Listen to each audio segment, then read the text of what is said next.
Bonjour à tous et bienvenue dans ce briefing des marchés du 13 janvier 2020. Avant de commencer, je vous laisse prendre connaissance de l'avertissement légal sur les risques.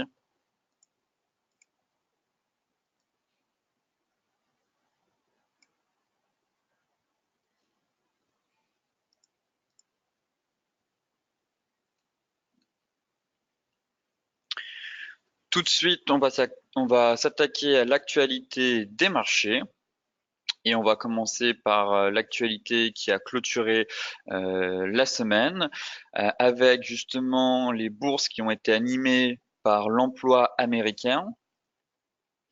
Les bourses européennes ont terminé en petite baisse justement vendredi, effaçant leurs gains en toute fin de séance dans le sillage de Wall Street, au terme d'une journée animée essentiellement par le rapport sur l'emploi aux États-Unis, qui ne remet pas en cause toutefois le cycle d'expansion de l'économie américaine. Effectivement, le principal rendez-vous du jour était la publication du rapport sur l'emploi américain qui s'est révélé en demi-teinte avec un nombre de créations d'emplois inférieur aux attentes, un ralentissement de la croissance du salaire horaire moyen et un taux de chômage proche d'un creux de 50 ans, qui est toujours à 3,5%.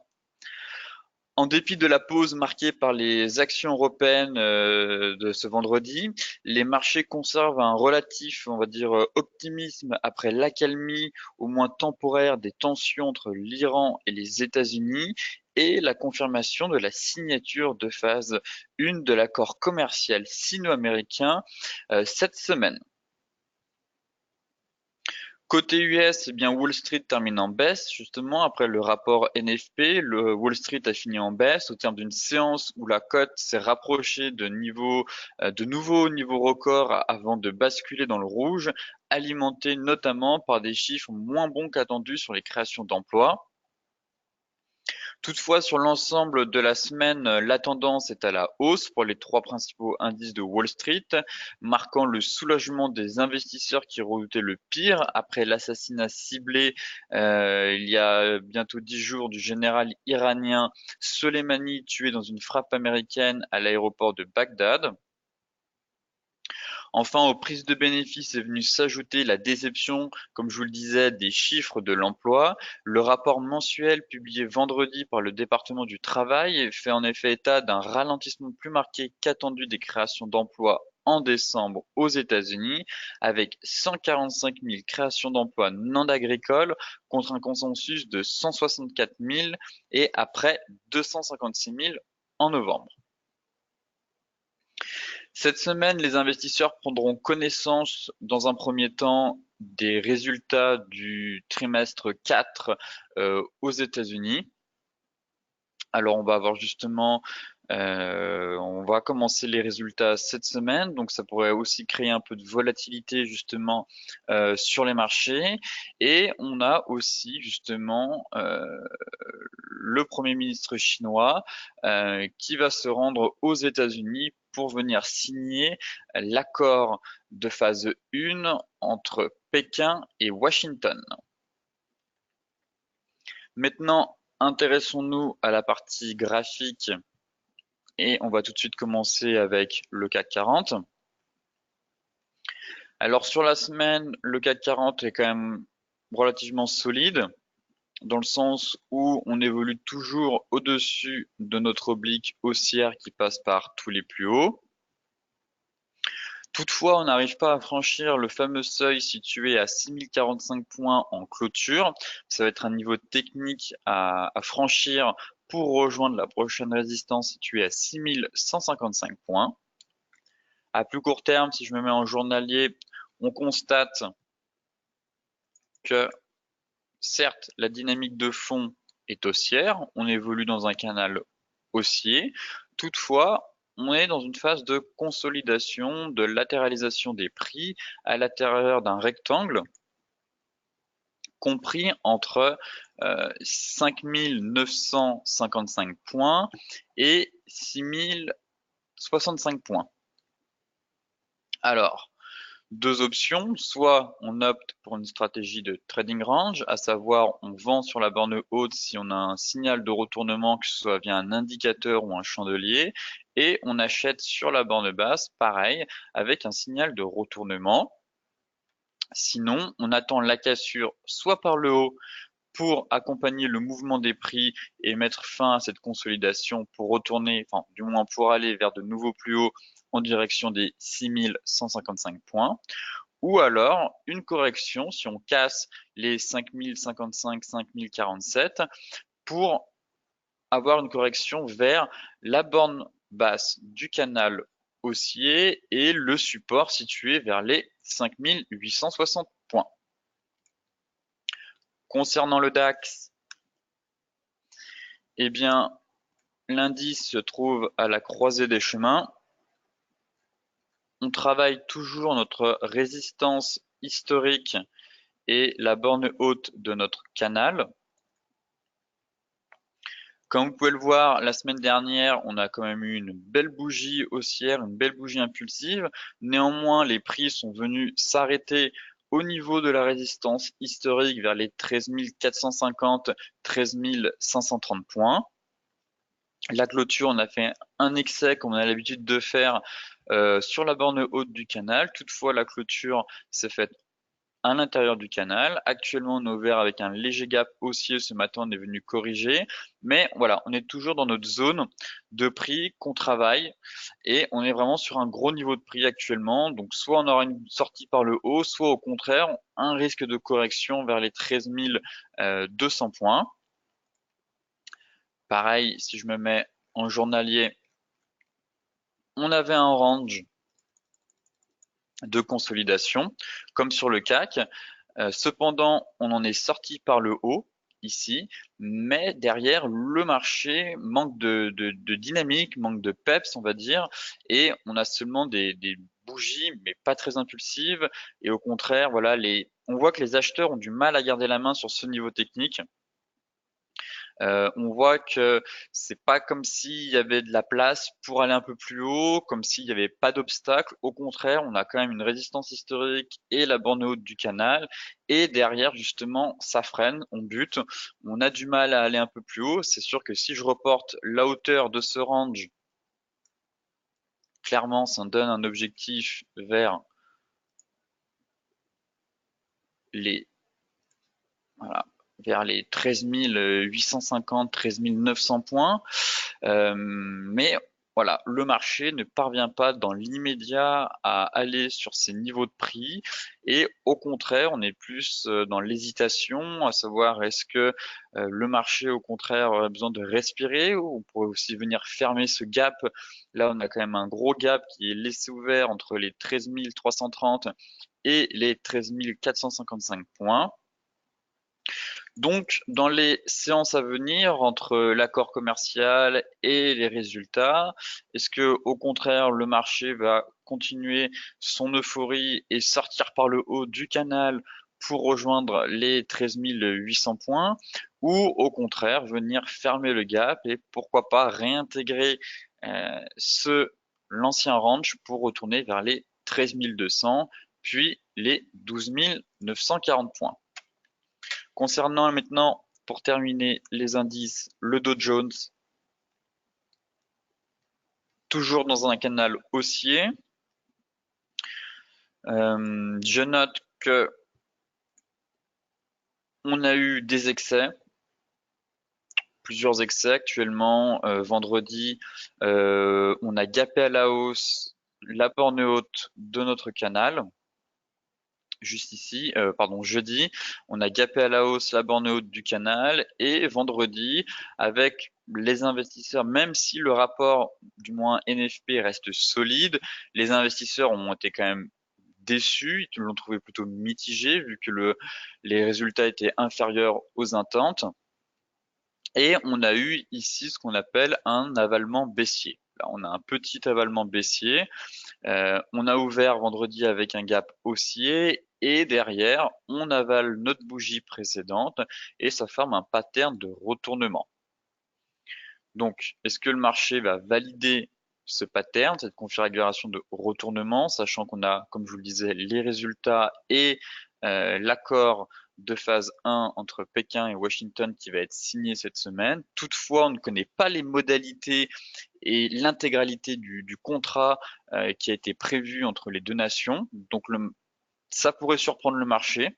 Effectivement, Donald Trump nous parle du plus grand accord commercial de l'histoire. Toutefois, ce n'est que l'accord de phase 1 et il y a encore l'accord de phase 2 à prévoir pour l'année 2020 et on ne connaît pas les termes et les modalités complètes de leur accord. De plus, on a aussi les résultats. Donc, si les résultats déçoivent les investisseurs, dans ce cas-là, on pourra avoir un repli sur les 28 175 points. Je pars du principe aussi qu'on sait depuis un moment maintenant que l'accord va être signé, du moins l'accord de phase 1 entre les deux nations va être signé et les investisseurs ont déjà anticipé cet accord, si vous voulez. Donc, il y a une partie, voilà, cette news a déjà été pricée dans les prix. Alors, on a une hausse depuis qu'on sait qu'on va signer l'accord au mois d'octobre qui a été prévu, on a une hausse assez fulgurante. Donc, une partie de cette news est déjà pricée par le marché. Le problème, c'est comme je vous le disais, ça va être au niveau des modalités, les différents de ce qu'ils ont prévu entre eux. Ça, le marché ne le connaît pas encore. Donc, est-ce que on va derrière avoir une dernière vague d'euphorie, on va continuer à monter, on va sortir par le haut du canal haussier, ou au contraire, Donald Trump en a trop fait et le marché est plutôt déçu de l'accord. Dans ce cas-là, on valide notre pattern de retournement et on pourra avoir une correction en direction des 28 175 points. Maintenant, on va s'attaquer au Forex et tout de suite avec le GBP USD. Alors la livre sterling qui corrige depuis qu'elle a atteint les 1,3315. On était ici sur vraiment un gros niveau de prix qu'on est venu tester par le passé à plusieurs reprises. On est venu échouer. On avait notre oblique depuis 2014 qui passait par les plus hauts. On est venu faire un franchissement derrière après l'élection au Royaume-Uni et ici on a eu un avalement. On a quand même un bel avalement baissier. On réintègre notre oblique et on teste actuellement les 1,35.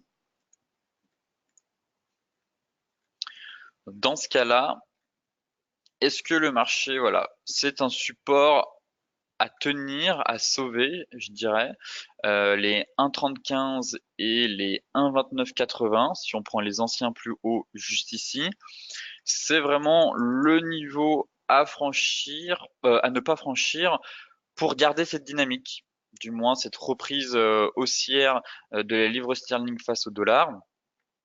Et clairement, si on franchit ce niveau, ça pourrait entraver cette dynamique qui est actuellement en place et on pourrait retourner alors vers les 1,27 qui est un seuil psychologique et derrière, si on enfonce, ce serait les 1,25.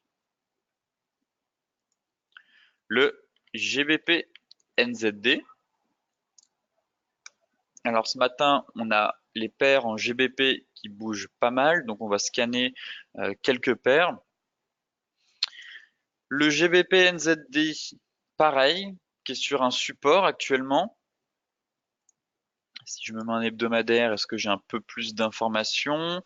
Oui, on voit que c'est un niveau de prix qui, pareil, ici, là, actuellement, qu'on travaille les 1,95, on va dire 1,9540. C'est un niveau de prix, un support qu'on est venu tester et travailler par le passé aussi, comme vous pouvez le voir sur ce graphique, que ce soit là, ici, encore là, ou même là. Là, on est venu prendre appui sur de la mèche, on a fait de l'excès, c'est une paire qui mèche assez, le GBP NZD. Donc là, on teste notre support actuellement. À plus court terme, en journalier, on s'aperçoit que ici, notre tendance quand même, enfin, notre oblique a été franchi, on a franchi le seuil psychologique des deux.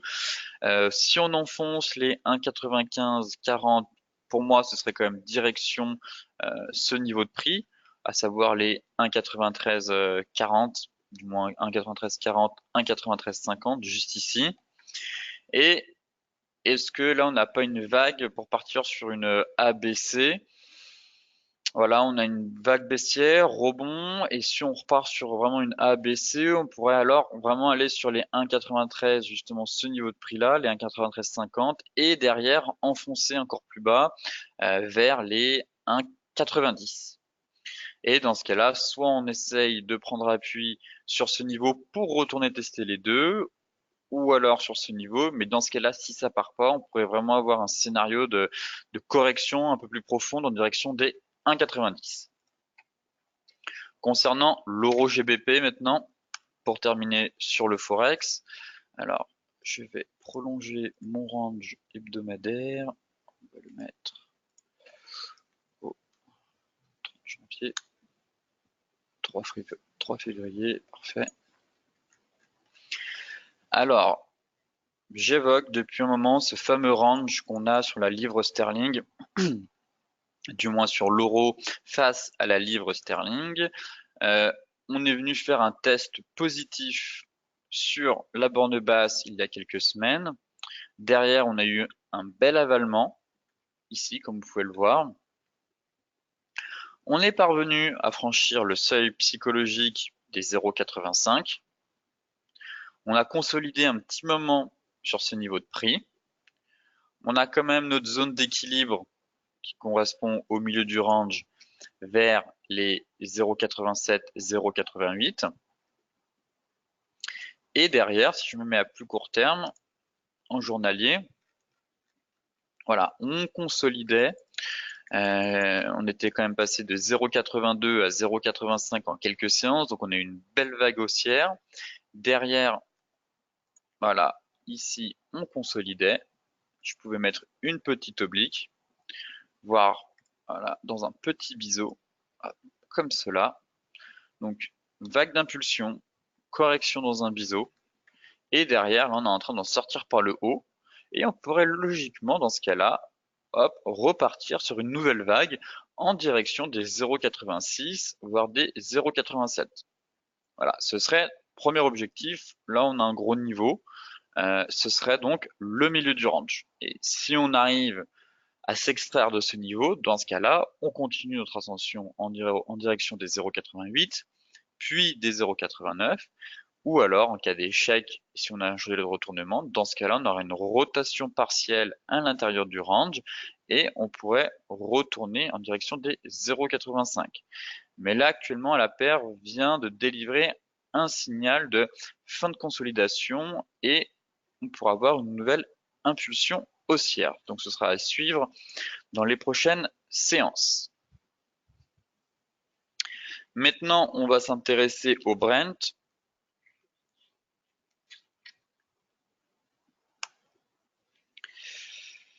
Qui nous a délivré un signal technique en fin de semaine sur le Brent. Alors, j'évoquais pour moi un trading range pour l'année à venir sur le pétrole en 2020, compris entre le range est plus joli, je trouve, en daily qu'en hebdomadaire, qu'en weekly. Mais voilà, le range est ici, entre 56 $ et 70, 50 $. Et on est venu faire justement un excès haussier en journalier suite justement comment dire, à l'escalade qu'il y a eu entre Téhéran et Washington et à l'attaque, que ce soit à Bagdad du général Soleimani, du moins le meurtre suite au raid américain ou l'envoi des missiles de l'Iran sur des bases américaines. Donc ça a fait flamber un peu le cours du pétrole, on a eu une envolée du pétrole derrière, on a eu pas mal d'excès et derrière Donald Trump a fait tomber du moins a fait retomber la pression dans un discours assez, on va dire, voilà, dans son discours, il ne prévoyait pas de représailles, du moins des attaques, plutôt des sanctions contre l'Iran, mais pas des représailles militaires dans l'immédiat. Du coup, ça a fait, voilà, les marchés craignaient des tensions et au final, on est plutôt parti sur un apaisement. Et je constate que nous avons donc eu ici, en début de semaine dernière, une ouverture avec un gap haussier, on fait une mèche avec un bel excès et au final, on a un chandelier de retournement sur la borne haute de notre range. Ici, on a quand même un avalement baissier. Dans ce cas-là, prudence, dans le sens où on arrive sur une zone technique, la borne haute du range, et on a un chandelier de retournement. Dans ce cas-là, logiquement, ça nous invite à une nouvelle rotation à l'intérieur du range, que ce soit en direction, bon bah là on y est quasiment, on est bientôt sur la zone d'équilibre vers les 63, 70 $, mais on pourra avoir une correction en direction des 60, puis un retour des 56 si je me mets en journalier.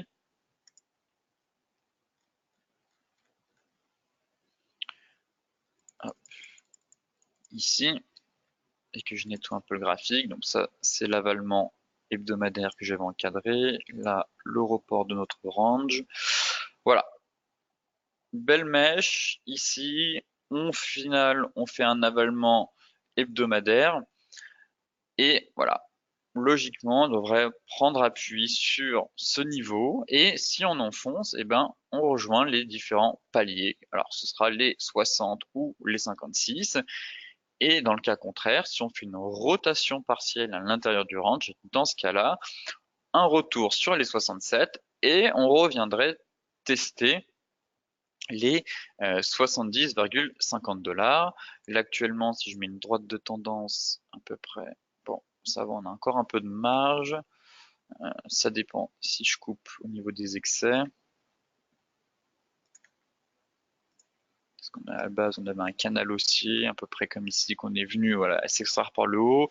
Là, on était plus sur de l'excès baissier. Donc voilà, on pourrait vraiment être à la limite sur la borne basse de notre ancienne oblique qu'on est en train de tester. Si on enfonce les 63, et c'est ici que ça va jouer. Soit rebond, on repart 67, soit on enfonce et on pourrait vite rejoindre les 60 $.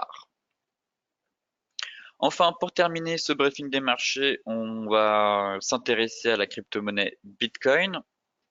Donc, le BTC face au dollar.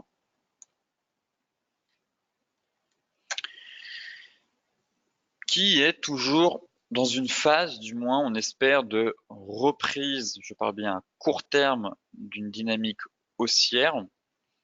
On avait validé justement, comme je l'évoquais, notre avalement haussier et notre divergence, mais c'était surtout ce qui nous intéressait, le double bottom ici qui avait été fait au niveau des 6600 points et 6400 points. Et derrière, on a vu une phase d'accélération. On est en train, enfin du moins on est venu faire un pullback. Vous voyez, on est vraiment venu s'arrêter. C'est assez propre techniquement. On est vraiment venu faire un pullback sur nos 7600, 700 points. Et le marché est en train de repartir, de redémarrer. Dans ce cas-là, si notre figure tient toujours et comme on a quand même plusieurs éléments techniques en faveur d'une reprise, que ce soit la divergence ou l'avalement juste ici, l'objectif reste quand même les 8800 $ et voilà, entre 8800 et 8900. Sachant que la vraie résistance est plutôt sur les 8800 $. Mais l'objectif théorique, si je reporte la hauteur de cette figure, se trouve à 8900 $. Donc pour le moment, je serais plus en faveur voilà, de cet objectif que de repartir à la baisse vers de nouveaux plus bas. Toutefois, comme je vous le disais, pour mettre fin à cette dynamique baissière là qu'on a depuis le mois de juin 2019, il faudra parvenir, il faut que le marché arrive enfin à s'extraire de cette zone ici des 9300 et des 9600 $ et qu'on ait une belle clôture hebdomadaire au-dessus de ce niveau. Dans ce cas-là, on mettrait fin à notre dynamique baissière et voilà, on inscrirait une nouvelle tendance haussière pour parvenir en direction des 10 000 puis des 11 000. Mais ça, c'est dans une optique de moyen long terme. Si on parvient à franchir ce seuil. Car si on arrive quand même sur les 8900 $, la dynamique reste baissière. Donc, pour moi, arriver à ce niveau-là, je serai neutre. Je vais quand même attendre de voir la réaction du marché. Est-ce que bon, bah, on atteint l'objectif et derrière le marché dégueule à nouveau en direction des 7 600 $ puis des 6 800, ou au contraire, on travaille ce niveau, cette zone de prix et on casse. Et dans ce cas-là, je repasserai haussier sur la crypto-monnaie. Ce briefing des marchés touche à sa fin. Comme d'habitude, pour celles et ceux qui souhaitent consulter l'article dans son intégralité, je vous mets le lien dans la description de la vidéo. En parallèle, vous pouvez aussi me retrouver sur DailyFX ou sur Twitter pour avoir des analyses quotidiennes. Je vous informe aussi que j'organise un webinaire de formation au chandelier japonais qui aura lieu le 15 janvier à 14 h. Je vous mets aussi le lien d'inscription dans la vidéo si vous souhaitez vous inscrire pour me rejoindre, pour approfondir justement vos connaissances ou découvrir cette façon de lire les graphiques grâce au chandelier japonais. Sur ce, je vous souhaite à toutes et à tous une excellente journée, de très bons trades et on se retrouve demain matin pour faire un nouveau point sur les marchés.